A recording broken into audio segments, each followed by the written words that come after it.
In front of me is Redmi Note 14s, and today I would like to show you how you can operate apps permissions.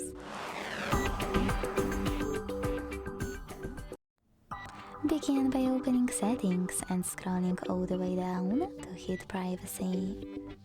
Then tap on permission manager.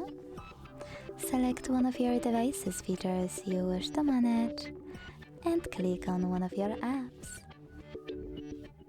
When you're ready, apply one of those options by clicking on a perfect one for you. Then go back. If you want to, you can also select any feature. Tap on one of your apps and instead of tapping on one of those options, scroll all the way down to select See All Permissions. Then manage all of those only for a chosen app the same way.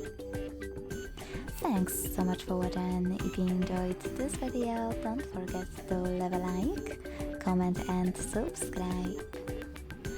Bye!